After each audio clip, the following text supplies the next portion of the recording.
Good afternoon and welcome to the Access MBA Executive MBA Spotlight. My name is Anton Zhelev. I'm the PR manager of Advent Group, the organization behind Access MBA and Access Masters, as well as PrepAdvisor.com. I'm joined today by four lovely ladies from some of the most distinguished business schools in Europe. We have Professor Elaine Ferneley, MBA Director of Manchester Business School. Hi Anton, how are you today? Hi, thank you. I'm fine. Next we have Marie-Laurence Lemaire, Assistant Director of Marketing at INSEAD Business School. Hello everyone, I'm happy to be here this afternoon to answer questions. Next we have Sophie Mathiaut, Marketing Manager of the Kellogg-WHU Executive MBA program. Hi everyone, I'm very happy to be here with you guys. And last but not least, we have Rebecca Brown, Head of Admissions at Ashridge Business School. Hi Anton, hi everybody. Looking forward to an exciting discussion. Hi, thank you once again for joining us in this sunny but a bit cold afternoon. So, Professor Elaine Ferneley, can you please tell us a bit more about the differences between a part-time MBA and an executive MBA?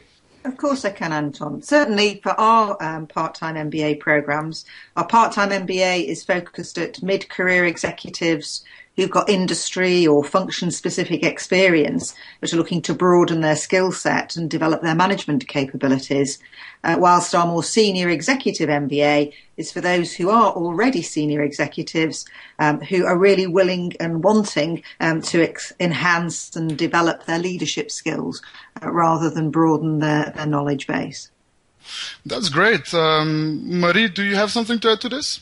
I would also add to this comment, which is a very good insight of the difference between the part-time and the executive MBA, in the sense that it will be a modular format. Both MBAs would be modular format, so either the part-time or the executive MBA can be done while keeping your job. That is a very important point, because obviously you go back into your company and can apply everything you learn at school.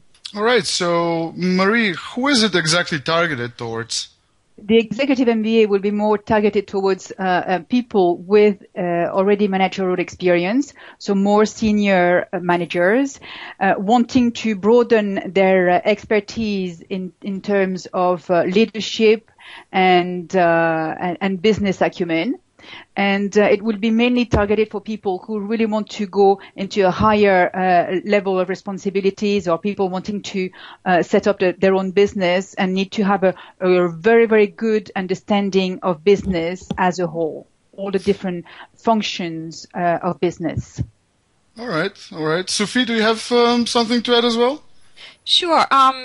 For us, our executive MBA program is really targeted towards experienced managers again and mid-career professionals who have on average work experience of 12 years. So the minimum work experience that we require would be around 8 to 10 years. But again, that is really important for us as well, because we are also a modular program. So we really emphasize on direct application of what participants learn during those modules, that they can, the knowledge that they can apply directly at their workplace. Right, so it's a very hands-on approach? Exactly, yeah, very hands-on. Great. So, Rebecca, you're head of admissions at Ashridge. Who is the ideal candidate in the executive MBA program at Ashridge? It's difficult to specifically talk about an ideal candidate, as we welcome diversity of background, nationality, and even levels of experience. And everyone selected for the program will bring their own qualities and perspective. But if we're looking in addition to the required level of professional experience that we've already heard about as being fairly high, a minimum of 5 years here at Ashridge, but in reality that equates to an average of about 15 years of experience.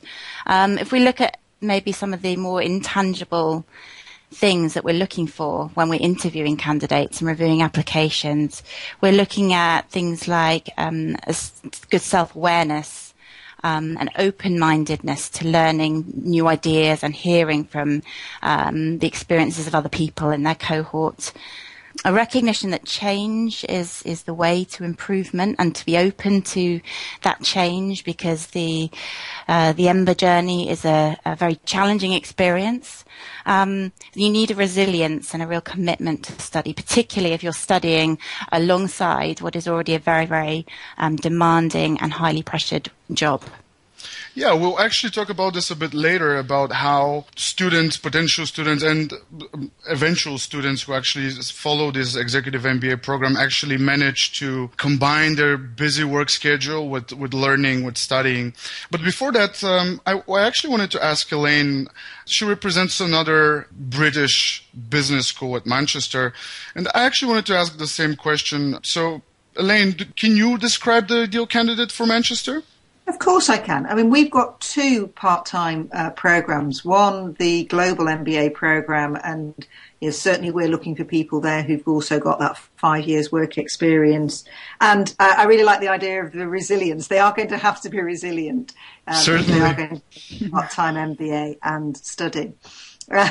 For the more senior executive MBA program that we have, and then we are looking for people with over 10 years work experience already at managerial level, and indeed 10 years of management experience already. So two different cohorts. In both cases, they've got to be prepared to question themselves, question their current belief systems, be open to education, and indeed be resilient. Right. There was a brilliant article in Forbes magazine which actually talked about open and closed networks, and that is exactly what you guys are describing in terms of the EMBA program. It's really being open to new things. So moving on to continental Europe, Sophie and Marie, do you guys have something to add about the ideal candidate? Sure. I mean, for us, again, this diversity aspect is extremely important. We, in our program, we have on average about 75% of our participants are international, so non-Germans, because our program is based in Germany. Mm-hmm. And again, we really look for diversity, not only in nationalities. We have about 24 different nationalities on average every year, but we also look for diversity in expertise and the kind of, the industry diversity. And we have a lot of different industries represented into our program. And that's really important, because when people come together into study groups, this is really what makes the difference, and this is how people really learn from each other throughout the program, is through this diversity. Right, sounds very inspirational. So Marie, what about INSEAD? Yeah, and I would like to say that we have a campus based in Europe, but we also have a campus based in the Middle East and in Asia. So we are not just representing Europe, but the three different continents. So for us, the ideal candidate, obviously all the different elements that have been talked about are very important, but we will really definitely be looking into the international exposure of the applicant. The career progression is also very important, because we want to see that the person has very quickly gone up the ladder and expanded different kind of responsibilities. We request a minimum of 3 years of managerial experience. It can be obviously having subordinates, but also managing projects. Large international projects. So this international dimension in our recruitment is extremely important, because as it was mentioned before, the diversity is a key element. And I think any, I would say, good, decent MBA or EMBA program will have this element of diversity in the program. So we have 55 different nationalities represented at INSEAD within the cohort, 36 different sectors of activities. So again, sectors-wise, it's very important to have a diverse group of people so that they can share experiences and business models. So this is really a very important element that you need to expand in the application. Mm-hmm. Marie, you actually touched upon another very important element of EMBA programs, which is, in most cases, their global reach. So can you tell us about your locations globally a bit more? Can you expand on this? Why you chose to open a campus on one location or another? And what are the differences in the programs if completed on one campus versus another? Yes, indeed. This has always been INSEAD's strategy to develop itself on various campuses. The Europe campus in Fontainebleau was opened in 1960, so quite a way back. And in the late 70s, a group of professors started working on Asian business models, and they very quickly realized that what was going on in Asia in terms of business was extremely interesting and very, very promising. So they started being leaders in terms of business education there, and we opened the campus in Asia in the year 2000. So it is quite recent, but we placed ourselves quite ahead of other schools in terms of locating our campus in Singapore. And since then, we've been expanding ever since. This year, we've just opened an extension of the campus. So we have a faculty based locally in Singapore, so they can actually study the companies in the region. So when we have a group of executive MBA, when we have a module taking place on the campus in Singapore, it will be taught by the local professors. Right. So you have those global locations, but you actually localize your curriculums, right? Indeed, the first part of the curricula will start locally on each campus. So we have a start in Abu Dhabi, a start in Singapore, and a start in Fontainebleau. Right. And the participants will spend 6 weeks out of the 12 weeks total of the program within that cohort, locally based. And then for the second part of the program, the last 6 weeks, everyone will be mixed together, taking electives, moving from one campus to the next, so that at the end of the program, there will be a real global outreach in terms of location and mix of participants. Right. Sophie, I actually wanted to ask the same question to you because Kellogg is famous for its world global MBA network. Yeah. Can you tell us more about this? Exactly. So the concept is slightly different, but I guess in the end, everybody kind of mixes together, and that's really what the important part is. So our program can actually only be completed in Germany, so where we are based in Vallendar, Germany. But for most of the first year of enrollment, our participants are actually spending time mostly on our campus in Germany. But then at the end of the first year of enrollment, so in August of that first year, our participants are required to go and spend 2 live-in weeks at the campus of Kellogg, the School of Management in the U.S., so on the Chicago campus. So they are required to spend those 2 weeks. And what the global network really means to Kellogg and to its partner EMBA programs is that really each program is starting at the exact same level. So the curriculum is integrated worldwide, if you will. So at the end of the first year of enrollment, each cohort from each of the partner programs actually meets at the campus in Chicago for the first time, and this is really where participants have the opportunity to really mingle with people from all over the world. So we are in total 7 partners. So there is us in Germany. We have a partner in Hong Kong. We have another in Tel Aviv, another one in Toronto, and then Kellogg has 2 campuses in Miami and Chicago. And what we recently did is the Kellogg actually welcomed a new member within the global network, which is the Guangha School of Management at Peking University, and so it's called the Guangha Kellogg EMBA program. And so all this true internationality allows really our participants to specialize in certain areas such as, international business or doing business in Asia, Latin America, through the global electives that we offer.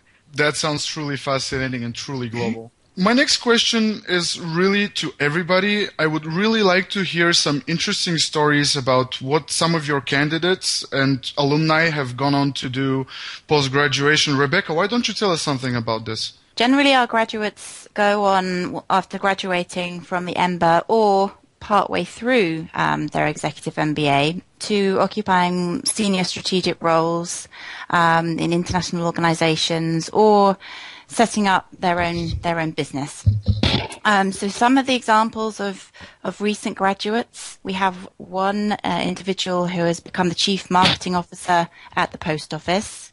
We have an IT strategist with Accenture, Vice President at JP Morgan Chase, EMEA Director of Volvo Group, Sales and Marketing Director of Sky Ireland. And so people go on to find positions either largely in their home country, but it's not necessarily the case that they would return to where they've started at their MBA. There's always the opportunity to actually change country, change sector, and certainly broaden horizons to adopt much more positions of leadership.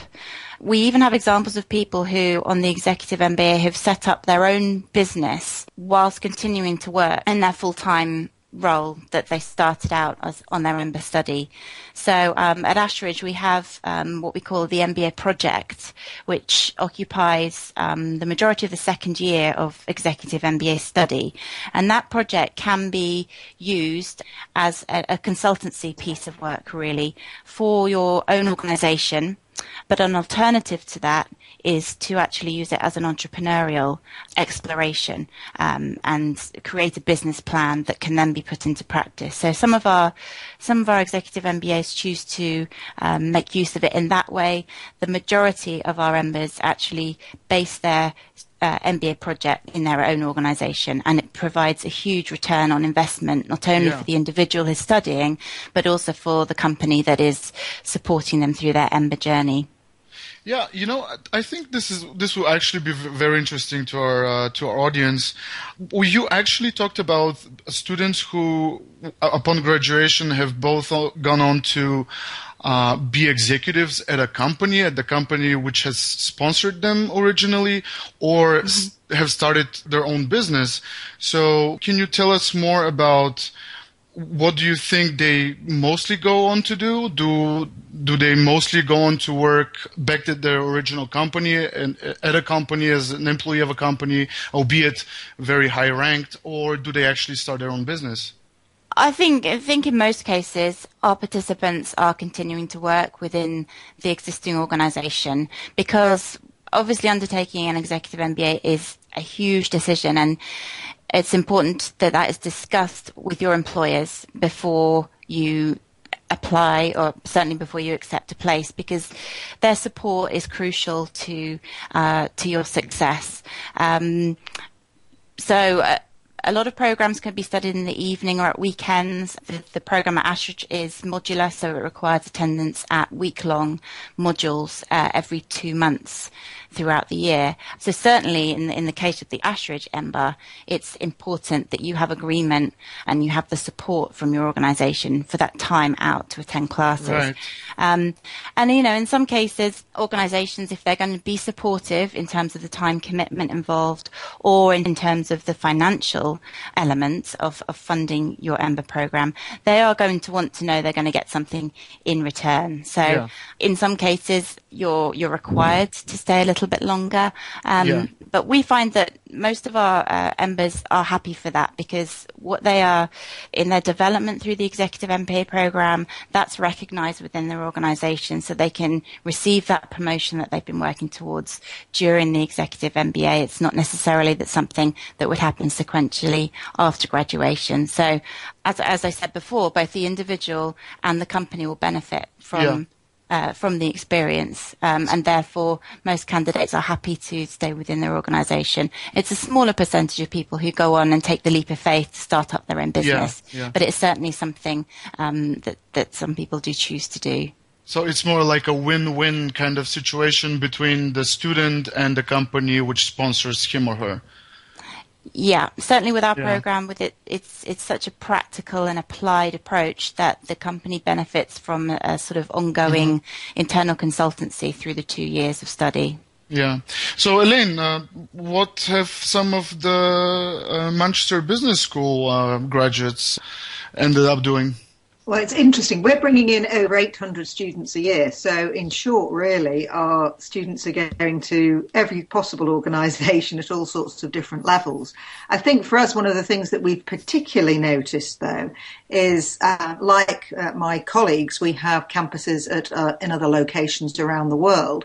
But our students all travel to those locations as part of their programme.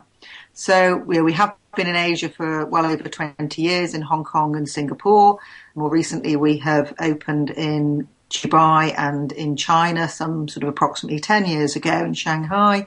We're in Miami like Kellogg, and we're also in Brazil. So what our students are doing is they are travelling as an open group or open groups around the world. And one of the things that we've seen that's fascinating is that people are networking and developing opportunities amongst those networks to move to different parts of the world, to set up businesses together, and generally to take advantage not only of the curriculum but also of the individuals that they meet during their EMBA travels to further their careers in the future. I was just thinking the other day of talking to one individual called Paul, who's very close to my heart, who joined us in, I think it'd be about 2012, and had his own business in the UK and was doing his MBA with us in Manchester. By the end of his MBA, he had met a number of colleagues from around the world and had relocated with the aid of some venture capital and is now working in the Middle East. In a business with some of his colleagues who he met on the programme. So just great to see people network, to see people leverage those networks with their future career aspirations. And I think that's true of all MBA programmes. They give people an opportunity to build networks. For me, I'm just pleased that on our programme it gives people an opportunity to truly build a global network and leverage that in their career in the future. That was a really inspiring success story, Elaine. But you know what I noticed the most is that funnily, people have this image of Miami as a place where people go and, take the surf and stay at the beach. Well, what do you know? Actually, it's a great business center, right? So, Sophie. Actually, I was gonna comment on that because we have, Kellogg has one of its main campuses in Miami, and it's actually for our program.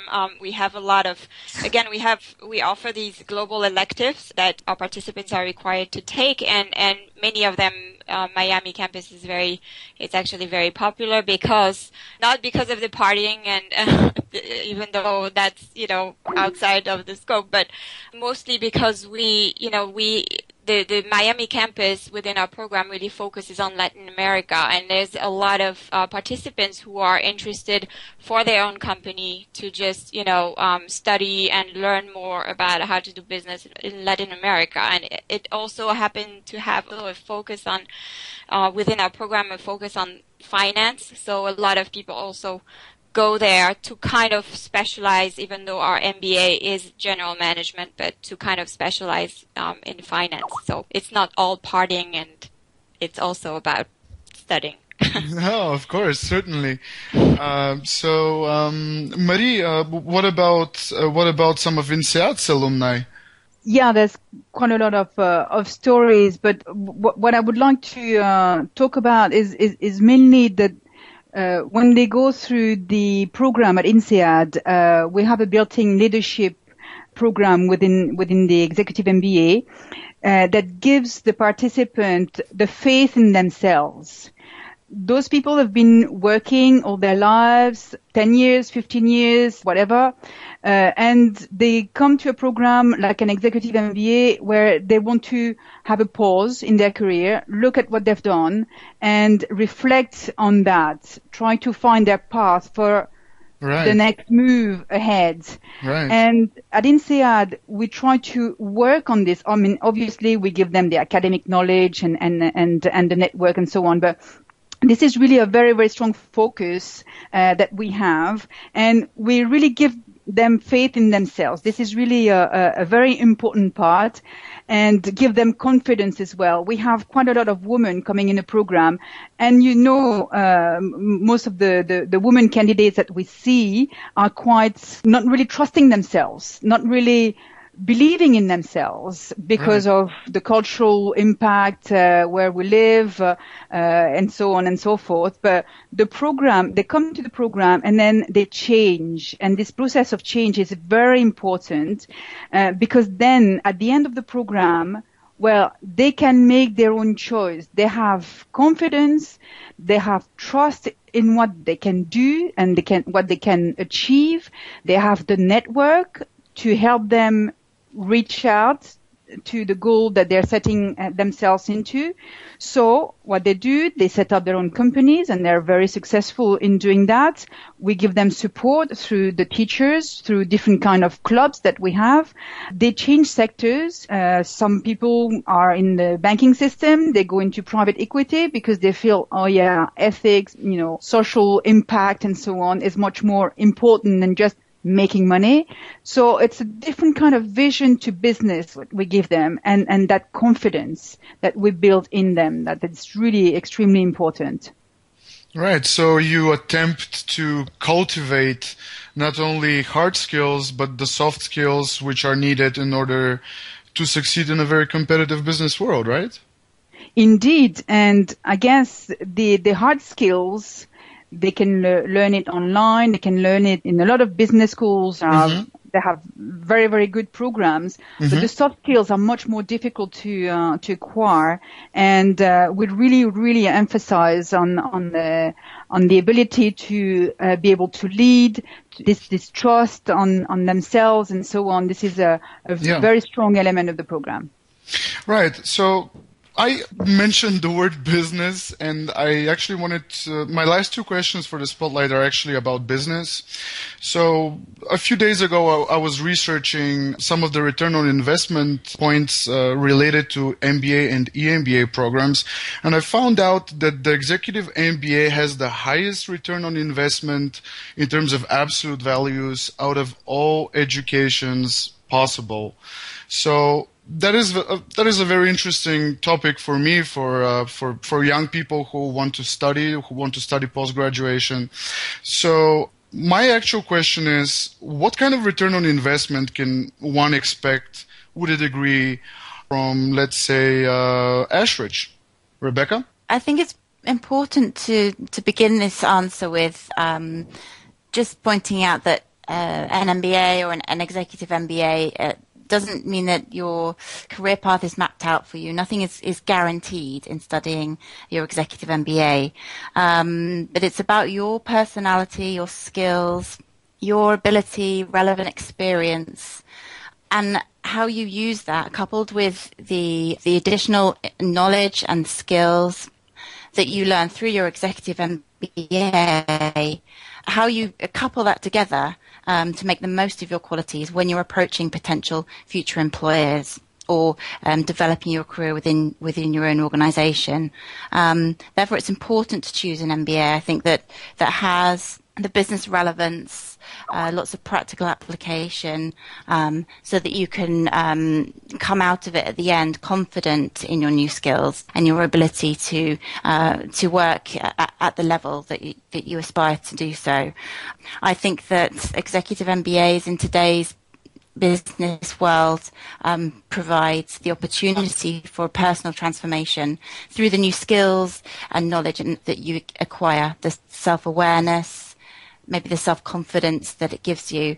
And we've talked about making the most of those business networks that you gain through studying an executive MBA, which gives you that potential and mobility perhaps across sectors or international boundaries.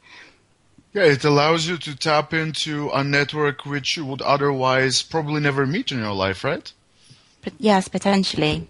Yeah. So Elaine, I'm really curious to hear about your view on the return on investment with a degree from Manchester? I think, like Rebecca, one of the things that is important for us to consider is actually the return in terms of the growth emotionally and personally.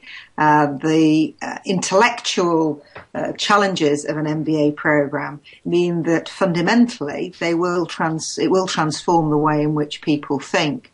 So that first return on investment actually is a return to self, a return in terms of intellectual capacity, in terms of an ability to think about how you present yourself and how you direct yourself in the future, and how you really leverage both your own abilities and those of your peers to make sure that you advance in your career and that your organisation gets the most benefit from you and from the experiences you've gained on the MBA. So I do think the first return, as I say, is just about self. After that, then, there's also clearly the issue of money. And it is important when considering an MBA program as well, frankly, to think about whether you are going to see that career advancement that would also result in some sort of improvement in terms of income. And most MBA programs do have good return on investment. Obviously, at Manchester, we're delighted and that our return on investment is categorised as one of the highest in the world in terms of financial reward. But as I say, my first and foremost recommendation is people become aware that the return on investment is about getting a return in terms of intellectual capacity, intellectual abilities, critical thinking skills, and also the network that they will build and the understanding of themselves. To understand oneself better is really the first step in terms of career advancement.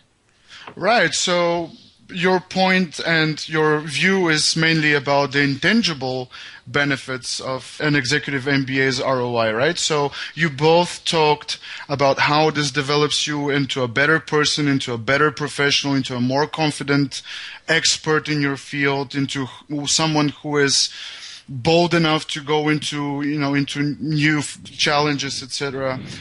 But, it's funny because people really, when they think about their higher education, they really like to think about it in terms of actual absolute values. And that's why I actually started my question with this. But you have a very good point. You make a very good point that sometimes it's really not always about the money, because they will come as you've developed yourself into a better person. And I really like that premise. So Marie and Sophie, do you have something to add to this? Yeah, I mean, this is what I say, to a lot of people, candidates, potentially MBA candidates during the MBA fairs, is that I always get that question, what is the financial ROI? And I tell them usually, you shouldn't be focusing on that necessarily because it might seem at first that this is the most important thing, but it actually, once you go through the process and the EMBA journey, you will realize that this goes way beyond the financial ROI, and some of the non-tangible ROI that we really emphasize within our program is really how to look at how well connected the program is, and looking, if you want to increase your local or global opportunities, you will need to meet and network with, senior corporate managers, experts, investors worldwide. So you have to really look at programs that are providing you with that. And then again, the global connection and the internationality of the program is definitely really important, especially for people. We see a lot of our participants who want to have a country manager position, like get a country manager position. Yeah. Like we recently had one of our alumni who was working for Vodafone and was really trying to get a country manager position in the UK, and he had tried before doing the executive MBA, and that was always denied to him. And then he went through the Kellogg-WHU program and the executive MBA, and somehow it clicked with his superiors, and he managed to get the country manager position within 2 years of graduation. So that was really a big accomplishment for him. So looking at all this, and also I think the the personal development that you go through within the Executive MBA program, we, for our program, have an advanced leadership development program where we've increased the number of business coaching sessions, etc. So those are really the non-tangible ROI that you would think about, and this would help you grow throughout your EMBA journey, and those are really important. That sounds great. Anton, can I just pick up on that point really about the intangible? Jump right in. If you don't mind, because as my colleagues are saying, the investment in the program, the investment in the MBA is a considerable one. But what we see is that the press really now talk about the need to develop EQ skills.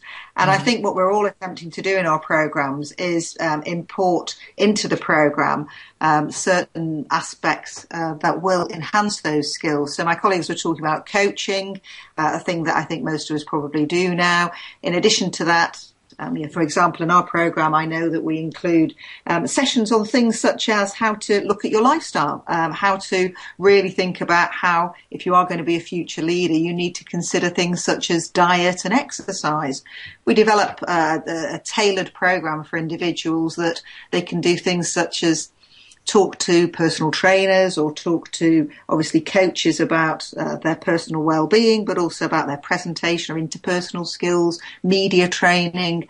The leaders of tomorrow are going to have a very eclectic range of skills that goes beyond simply the usual taught curriculum. And I think it's important that we consider as MBA leaders that our programs reflect those needs of the current MBA audience, our students. So it's a very rounded education, which is not really, again, not only about the hard skills, but also about the soft skills, and also about things that people wouldn't necessarily think about when they think about great leaders, right? Like you said, even diet and lifestyle. What time do you wake up? What time do you go to bed? You say all those things, and you advise your students to, bring their life in order if they want to be the leaders of tomorrow. Of course. It's important that people recognise that if they are going to take on senior management and leadership positions, they need the intellectual skills, but they also need the interpersonal skills, the networking skills. But nowadays they need that emotional intelligence as well. And what you will find is that programs such as Manchester Business School's program and presumably others do start to address those reflective practice skills, those lifestyle skills, life training skills that people will need. Yeah. Marie, do you have something to say about ROI?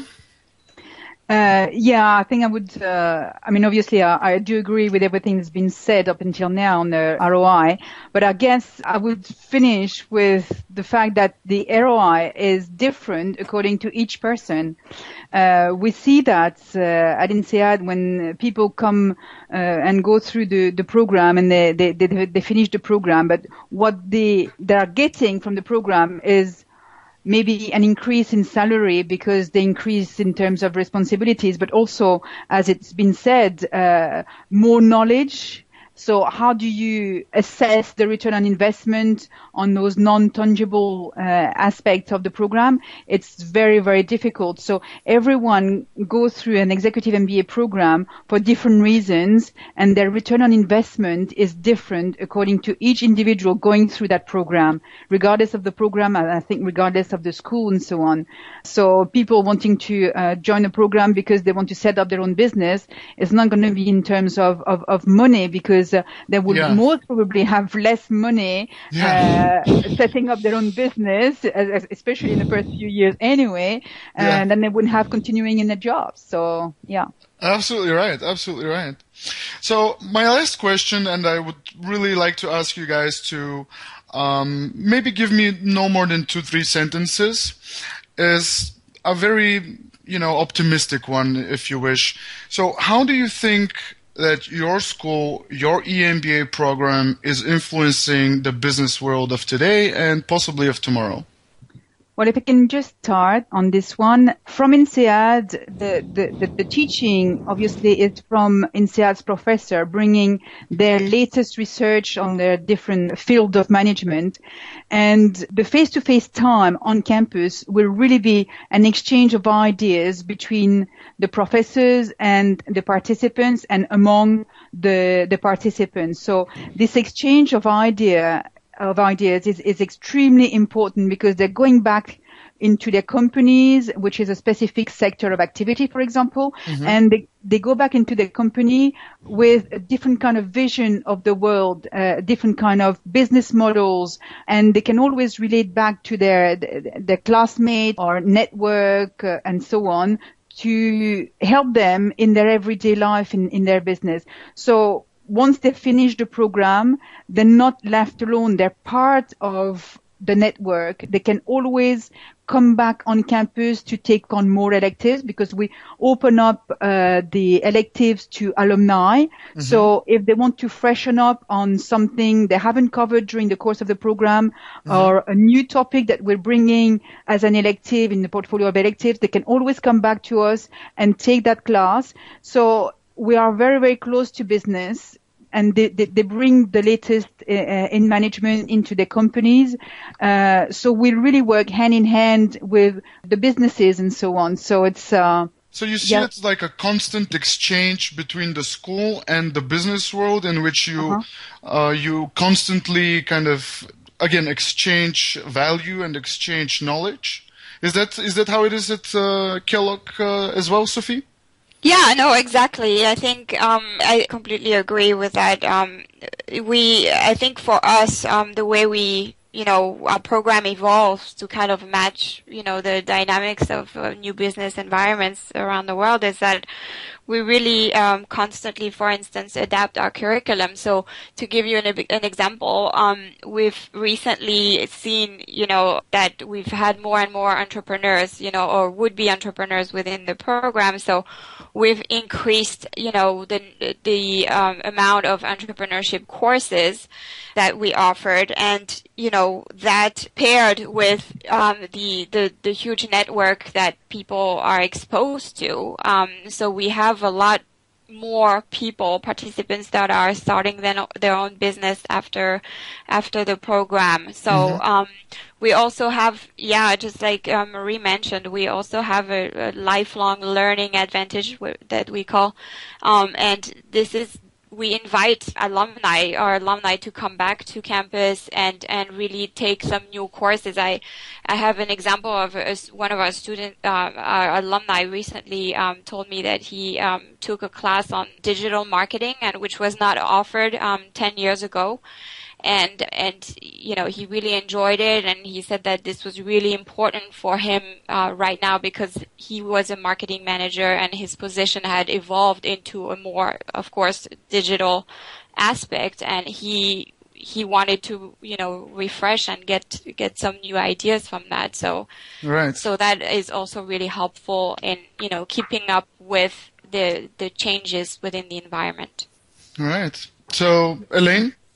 So for Manchester Business School, our teaching approach is called the Manchester Method. It's based on action learning. So we teach people in small groups using academics and practitioners to co-construct their knowledge. So in my opinion, our students come out fit to tackle a lot of different business problems. Having worked in very multicultural and diverse groups, the program takes them around the world as part of their journey. People need to be globally aware. They also need to be able to work in challenging group environments. That's the core of the Manchester Method. I think we make them fit for that. And as I mentioned previously, we also focus on their emotional intelligence, which I think is critical in today's business world. Absolutely. I absolutely agree. Rebecca? Ashridge redesigned and relaunched its Executive MBA program back in 2012, and as all business schools do every few years, we review and reflect on the developments in business and how our programs need to respond to that. in order to meet the demands of our students. And in our most recent iteration of the program, we have introduced 4 key themes that tie together all of the core management topics that are delivered, and as you might expect to see on an EMBA program, like marketing, finance, strategy, etc., as well as the soft skills development that's always been essential to the way Ashridge teaches and develops our participants. And those key business themes that I talked about are innovation, sustainability, global leadership, and creating value. So we try to reflect the developments globally in those themes, and those themes in speaking to our corporate network, which we have a very large base through our executive education. Those are the key themes that have come up as preoccupying leaders and senior managers globally. So that's why we introduced those a couple of years ago. And for each of those key themes, thematic modules, we actually work with businesses to provide live cases for the students who are studying on the Executive MBA. So they'd actually go into the organisation for, it's usually across 3 or 4 days. They go in small groups, hear from the organisations about what their business challenges are currently. Then the small groups go away, consult and reflect and analyse that for a day or 2, then present back to the organisation. So they're actually working within the company and presenting back their recommendations, which may then be implemented. Right. I actually wrote down some of the keywords that you guys said, and this is how I'm going to wrap it up. So what an executive MBA brings back to business is knowledge exchange, business adaptation, lifelong learning, action learning, emotional intelligence, and innovation. I think that is actually great, because all of those things are actually, if you think about it, this is how you could actually describe modern business. So I really like these definitions, and I think these definitions are something that our listeners will really reflect on once they've listened to this broadcast. But for now, I would like to thank you for participating. I think we had a great talk. I really quite enjoyed it. I really thank you wholeheartedly for participating, and wish you a great day.